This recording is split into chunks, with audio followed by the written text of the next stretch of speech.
Genius for life. Coconut smoothies coming at you.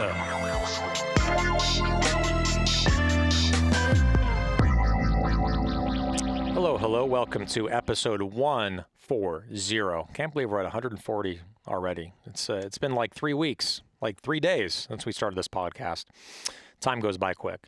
I'm your host, Alex Baer. I'm the CEO and co-founder of, it's over here, right? I'm opposite. Genius Juice, the organic coconut smoothie. So really good to be hosting this.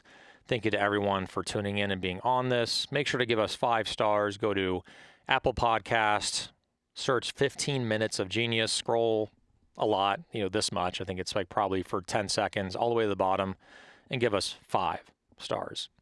All right, so big plug to Mark Nicholas, Mark N, at ManhattanBeachStudios.net. Show your angry photo, Mark. There's the van where he's operating it, and his intimidating, don't mess with me, this is my van face photo. There you go. All right.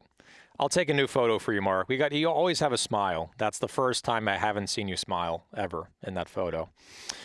All right. So again, make sure to reach out to him, Mark N, at ManhattanBeachStudios.net. He is your guy to do podcasting, photo, video. He can do packaging, photography. He does it all. So make sure to reach out to him. So our guest, without further ado, I don't think I've actually met her until today. We're, LinkedIn and connected on there, but actually a conversation first time, I think, which is about 80% of the people on here that I bring on. I'm like, I've never met you, but I've always wanted to meet you and share your story. So I bring them on here. So Laura Troiano, she is the Senior VP of Sales for MUSH, which is ready-to-eat oatmeal, and they did a branding refresh, I think about 6-7 months ago, or maybe a year ago. Looks really good. They have different flavors like blueberry, they have vanilla, they have coffee, they have coconut, just awesome. They have apple, just really, really great. And I remember meeting Ashley and Guy, the co-founders of MUSH. And then now we have Laura, who is heading up their sales, marketing, and really just pushing this product all the way and building them to be even bigger as a brand. They're already big. So Laura, how you doing? I'm great, Alex. Thank you so much for having me. Absolutely. That was my riffing intro where my phone, usually I read it off of LinkedIn, but my phone died.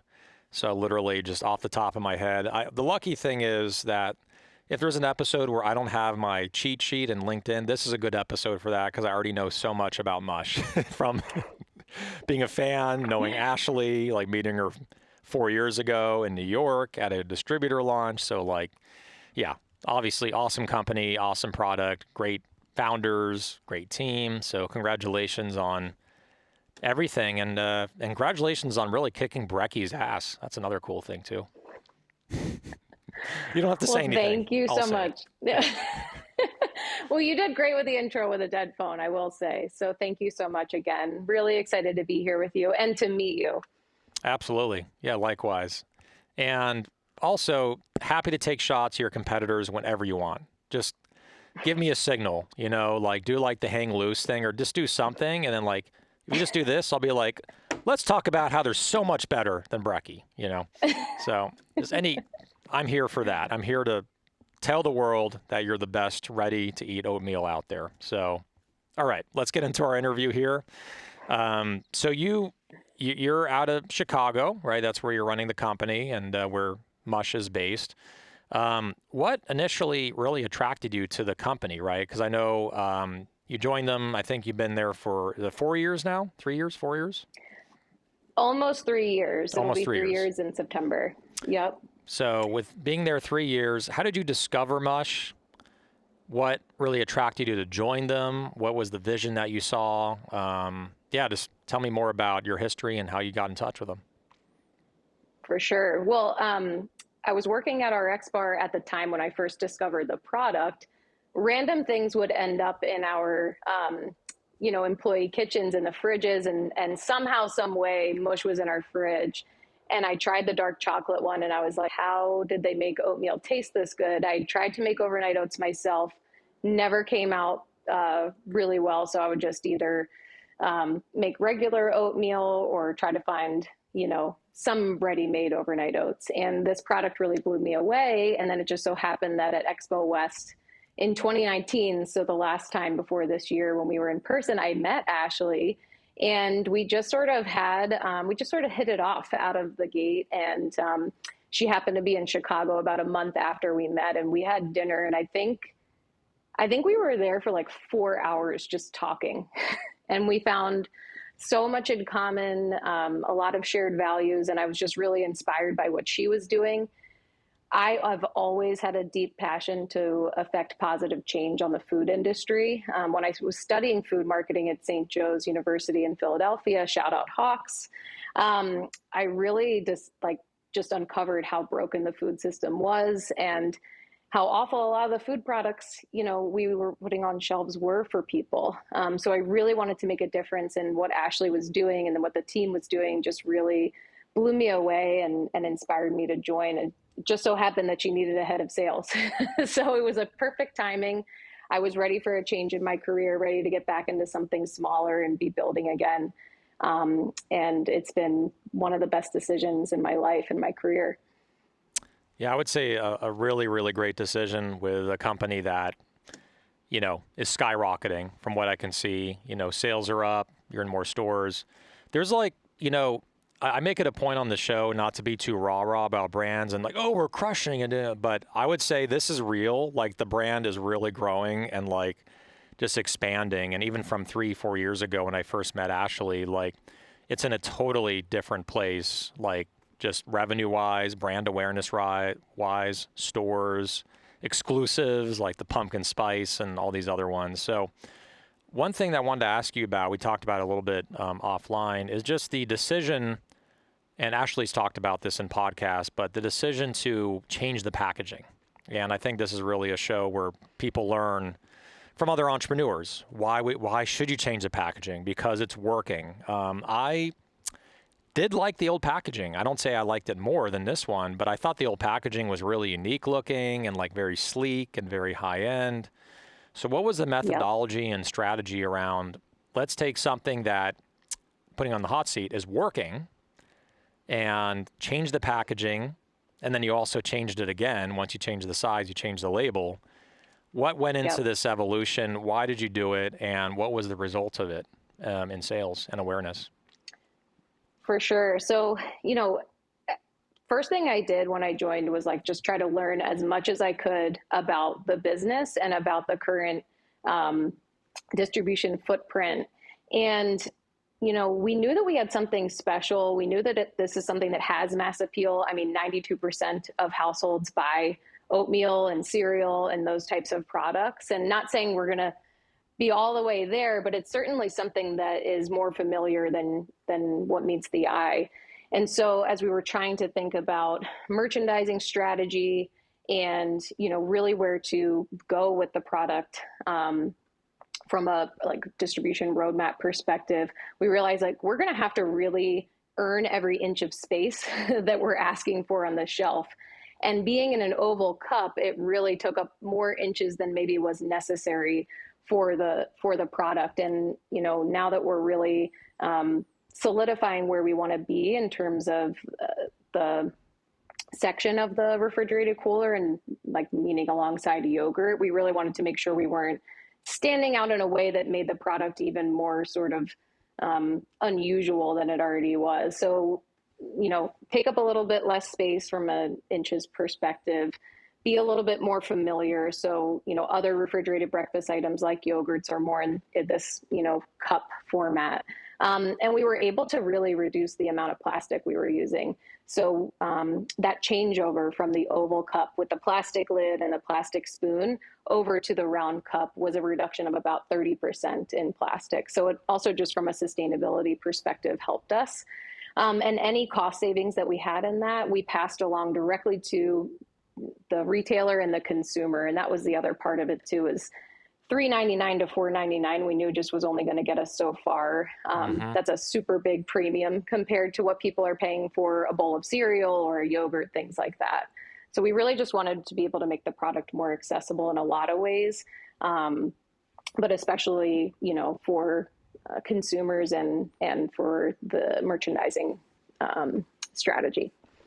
Yeah, I mean, I'm a no bullshit kind of guy, but this was the right move. I mean, like, for this to have mass appeal, for this to be in, Giant and Food Lion and HEB and, more of the mainstream stores, Kroger, Safeway, $3.99 would work at Whole Foods, $3.99, $3.49. But when you start getting into conventional, $3.99, I think, is the highest you pretty much want to go. And then you want to get it even to like $2.49 to $2.99. And then and I say all this because all the entrepreneurs watching, imagine when it's on sale, and it's at $1.99, or like, I think at Whole Foods with Prime, it's at like $1.69 or $1.59. It's like, you don't even have to think about it. Like, you just throw it in your cart, you can get a few flavors, you spend $5, and obviously next time you go back, it's at a higher price.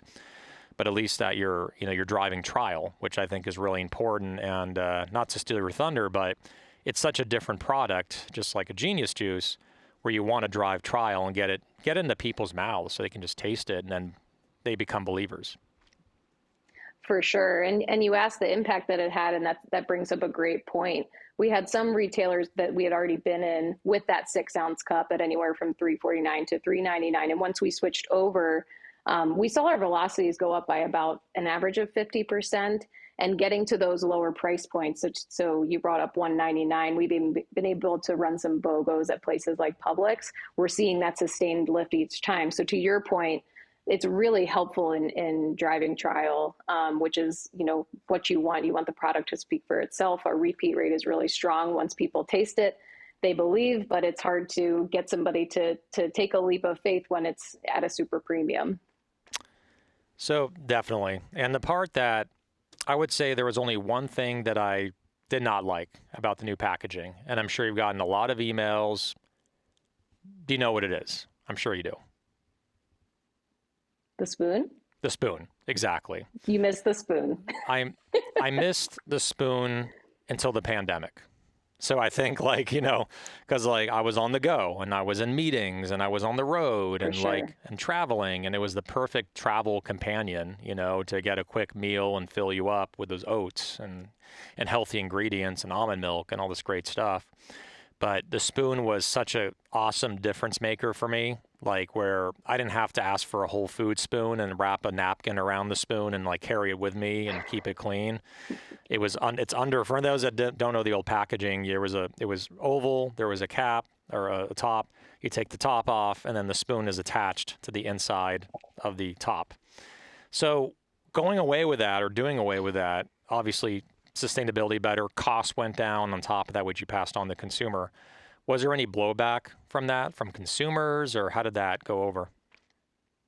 We had a couple of people reach out, but to be totally honest with you, we had, for every one person that was bummed, we had 10 to 20 people that were super happy to see the reduction in plastic, and a lot of people that were happy to see the lower price point. One of the biggest things we would hear if we were, sampling at the CrossFit Games or doing something in the San Diego community was I would eat this every day if it was less expensive. So yes, there are some people that miss their spoon, and I'd be happy to send you. We have some really special, they're not plastic throwaway spoons, but they're MUSH branded metal spoons. So I'd be happy to send you one so you can have your own personal MUSH spoon to use for the new cups. I will be literally marketing it on all of our podcasts during this one, Friday Vibes. I'll be having breakfast or lunch or whatever with that spoon. But it may be used for other items, which I'm sure is fine. So I'll try to keep it to MUSH, though, when I can. Thank you for that, sending For it. sure. Yeah, of course. I think it just speaks to that saying of you can't be everything to everybody. And we knew that the big priority was let's get the pack and the price and therefore the retail roadmap right. And it maybe was at the sacrifice of those little cute spoons, but maybe they'll make their way back at some point. You never know. It could be a limited edition MUSH with spoon or something available at Whole Foods or Sprouts or whatever. So I see it. Sure. This is not the end of the spoon. It will be back. So the next question that I had, which I forgot, I've done a lot of these interviews today. So going into just the product, the usage occasion. That's what I got to drink my Genius today. I didn't.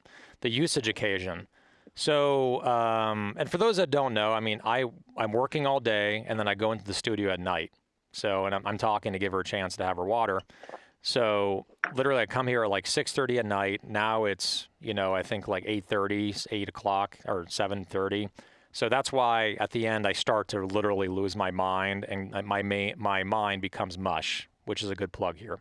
So Don't we all, though? don't we all? Burnout is real. We're all very passionate. Usage occasion with this product. I've seen Yeah. mush go in different marketing directions. I've seen it like at Berries for workout. I've seen it as a breakfast item. I've seen it as a midday, a midday snack, right? Like, what are you advocating? Is it all these things? Where are you really concentrating your marketing, and who is your tribe? Who are the people that really love mush the most from what you found?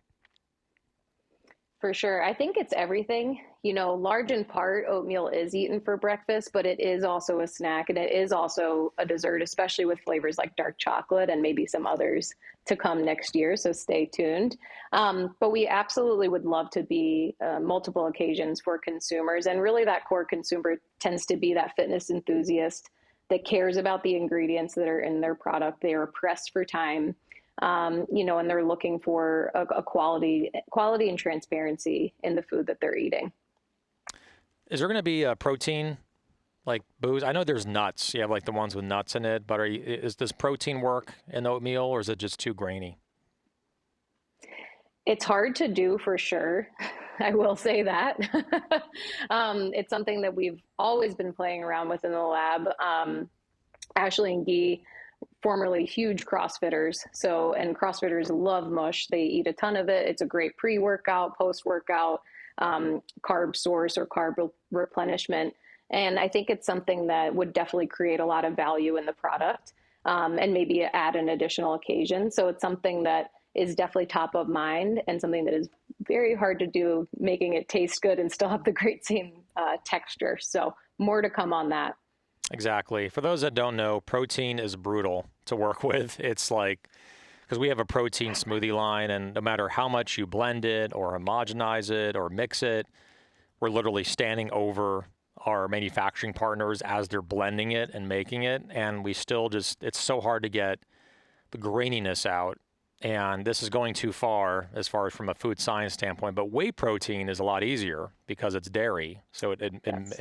it meshes a lot better with food and drink, but then obviously you're not dairy free anymore, right? And that's an issue to your mission. So what is next for Mush? I mean, you've been more than just chugging along and growing, getting into new retailers. Like, what is your vision to take this to that level where it's like this is a now solidified, already solidified, but like everywhere? Like how do we get this everywhere? The 7-Elevens and the CVSs. Like, what are your plans on making this even more of a household brand? What are some distribution strategies there and timing? For for sure. I think we'll finish out this year about 10x what we were in 2019, which is a huge accomplishment in and of itself. But we still have so much more to go from a household penetration perspective, from an awareness perspective, and from a distribution perspective. So, we really focused our efforts on the natural channel at first, and then started to chip away at conventional. And now we have a great partnership in mass with Target. We're testing in Costco this year. So I think it's really just continuing to improve the product the best we can so that as we build more awareness and get more mouths and more eyes on the product, that we're really continuing to put our best foot forward, continue to talk to consumers and learn what's important to them about the product, what they like about the product, what they don't like about the product, and really just scaling what we've built off of. So I think, over the next 12 to 18 months, it's continuing to close ACV in the natural channel. There is still some to go get, and then in the conventional channel as well, and then really proving that it works in mass and club. And alongside that, we've just started to really build out small format. So to your point, in the 7-Elevens of the world, a Starbucks would be a great fit for something like that. But, starting smaller scale with regional coffee chains, looking at colleges and universities, looking at businesses and institutions, places like that. So I think what you'll start to see over the next 2 years is we're still going to be really focused on our core product, because it's what the whole business was built off of, and there's still so many people to go after. And get them to try and believe and become habitual users of it. And in order to do that, we'll continue to build out within grocery for sure, and small format will become a bigger play as well. Very cool. And getting it into the hands even more of the Dallas Mavericks, right, with Mark Cuban. Yeah, exactly. I want to see that guy just eating it, like literally when he's watching the game, and he's like, "Why'd you make that call, ref? 1 second," and he eats the mush.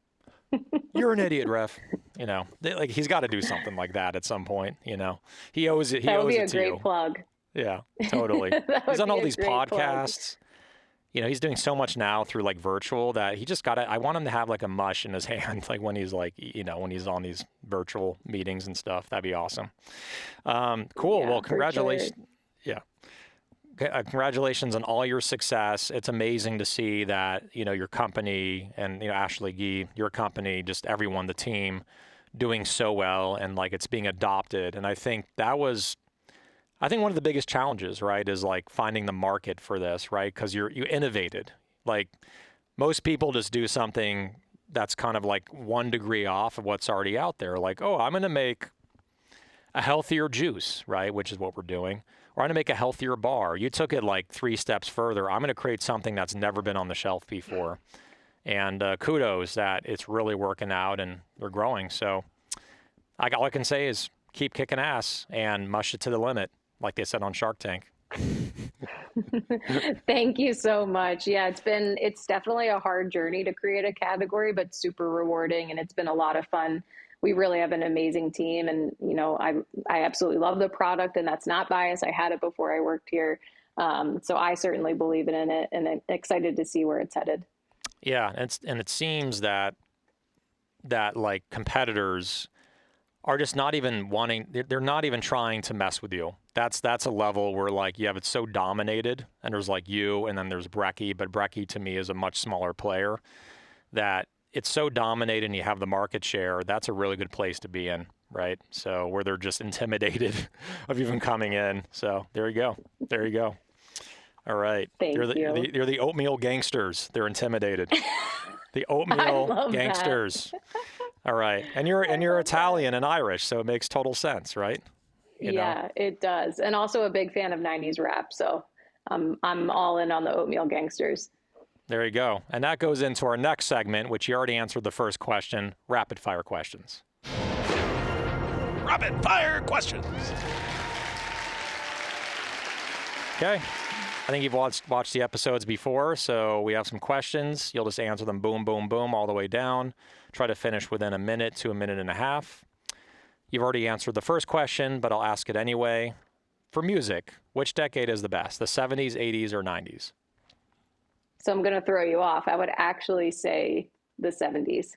70s, okay. But for rap, the 90s only. For rap, the 90s. Yeah, I mean, I guess there was early no 2000s. Yeah, I guess there was really no rap in the 70s. And then the 80s, it was like Run DMC and some other ones. Yep. So, all right. Next question. What do you do for exercise? Oh, I love my Peloton. I love weight training, running. Really, I'll try anything at least once. Cool. But those are the 3 main ones. Movie you can watch an unlimited amount of times. Ooh. I'd have to say Almost Famous. Yep. I love the part where they play Tiny Dancer in the bus. Like, Yes. awesome. Kate Hudson, I never liked her until that movie. Like I always found her obnoxious or whatever. I don't know why. And then like that movie, I'm like, okay, I can actually stand her and watch the movie. Yeah. It's so good. Stillwater, right? Stillwater, name of the band? Mm-hmm. Yep. Mm-hmm. Yeah. Fever Dog was that opening song. Fever Dog. That's it. Did they do a soundtrack based on the movie, like for Stillwater, like songs that they fictitiously did? That's awesome. All right. Yeah, my brother got me the vinyl for Christmas, actually. Love it. Love it. You're a true fan. Okay. That's proof right there. chocolate or vanilla, which is interesting because they're the two flavors for mush. Ooh. In general, vanilla, but for mush, I would say chocolate. Got I it. don't know if that's allowed. Anything goes. I guess you'll talk to Great. your to the mush team. We'll see what they think. All right. I love the chocolate's kind of dark for me. I love the vanilla. That's my favorite mush flavor, but chocolate's good too. So, next question: favorite country to travel to? Ooh. I would have to say, and I've only been there once, but I'm dying to go many more times, would be Italy. Yep, I could have called that one. Favorite favorite Star Wars character? Ooh, Chewbacca. Chewbacca. All right. All right. What is your spirit? I love it how Harrison Ford is like, laugh it up, fuzzball. Like they just fight with each other all the time. There's a really funny YouTube Harrison Ford funny moments. Okay, And I will. there's one scene where he's at I think at Conan, like he's on Conan O'Brien, talk show, and Chewbacca's in the audience. And like Harrison Ford, it was all like this guy, he's really quirky. Like he can think of things off the top of his head, like Robin Williams. Sure. He was like looking at Chewbacca and he was like pointing at him as like, you son of a, he was like swearing at him and all this stuff. And it was so funny. It was so funny. He's actually really good. And not to get off topic, but there was an interview with him when the new Star Wars came out, The Force Awakens. And Hmm. they asked him, so what was the process of how you joined this, rejoined Star Wars? Harrison Ford's like, well, they approached me and said, we want you in Force Awakens. My first question was, how much are you going to pay me? That's amazing. He's like unapologetically him. So it's really funny. Okay, off topic. Thanks for listening to that. And actually gets into my next question here, I think. No, it doesn't. Well, kind of. What is your spirit animal? I guess Chewbacca can't be an animal. He's not real. But what is your spirit animal? So I've been thinking about this question a lot. And my friend and I were texting earlier, and she's like, if I had to nail it down, it would be something like a puppy that has a weight vest on, or like a cute kitten that's doing CrossFit. So I don't know if that's a real thing or not, but we couldn't come up with like an actual animal that was like kind of fun and joyful, but that's like really competitive and determined. But if you think of that animal, please tell me. Yeah, I'd have to think about it. I mean, I would say like almost, I think it's a raccoon.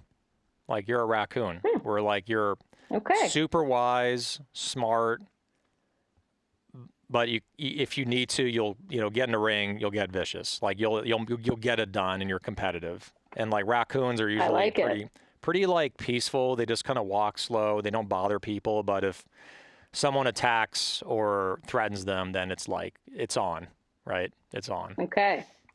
There you There it go, is, raccoon. raccoon. That was my best, the best I could do. So, all right. Do you like to drive an SUV, a coupe, or a truck? Coop. For food, salty or sweet? Definitely salty. I can like stop with like one serving of sweet, but when there's something salty, it's like, forget it. Self control goes out the window. Banana, plantain chips. That's my weakness. We just housed, like, three of us housed an entire bag of those today in the office.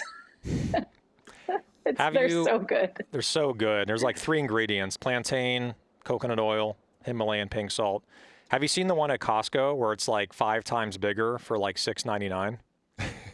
Oh yeah, I have I'm like looking at an open bag of it in in my kitchen.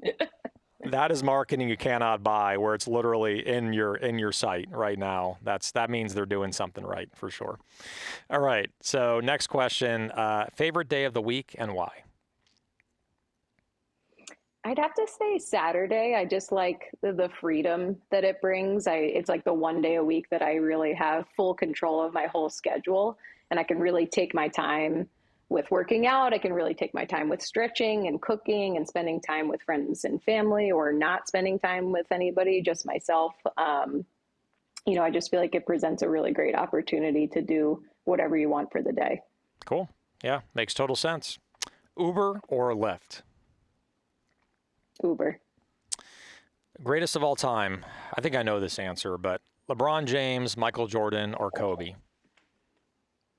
MJ, baby. Chicago. And interestingly enough, I have not not by choice, but by accident, I have Scottie Pippen and Michael Jordan's numbers on my license plate. I have a Bulls license plate because it matches my car. Long story. But when I went to transition from Pennsylvania license plates over to Illinois plates, I had chosen, I just wanted generic Bulls plates.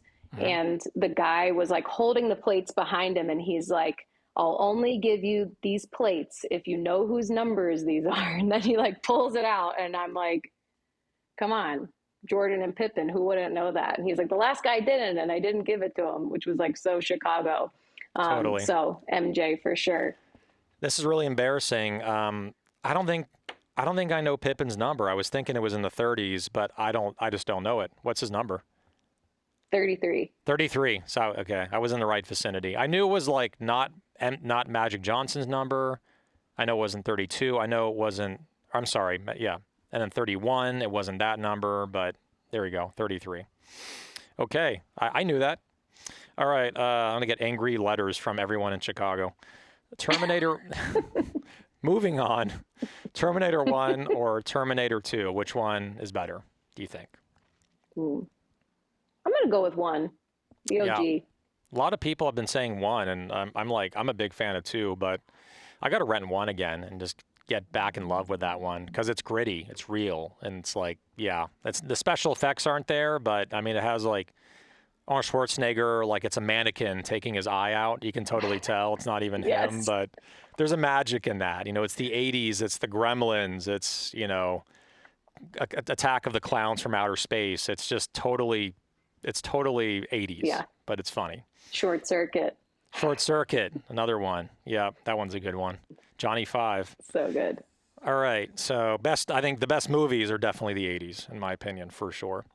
Yes. Favorite food or drink if you're stuck on a deserted island? You cannot say mush, and you cannot say genius juice, and you cannot say banana. Mac and cheese. Mac and cheese. It should be its own food group. Totally. It's a whole separate continent of food group. Have you had Goodles before? The mac and cheese plant-based? No. Check it Goodles. out. It's called Goodles, I think. Yeah, Goodles. They raised a bunch of money, and it's like Kraft macaroni and cheese, but way healthier. Yeah, really good.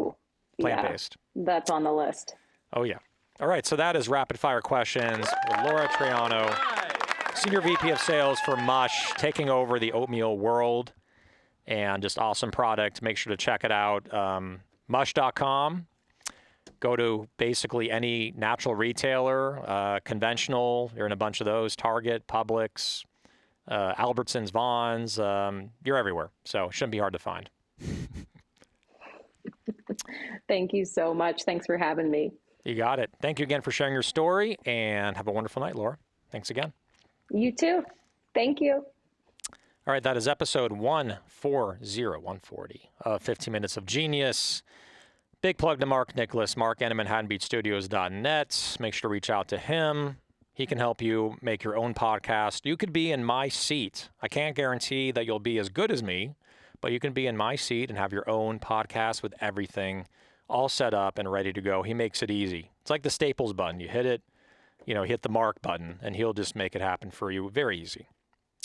So make sure to also give us 5 stars, Apple Podcast. Just go on Apple Podcasts. It's an app.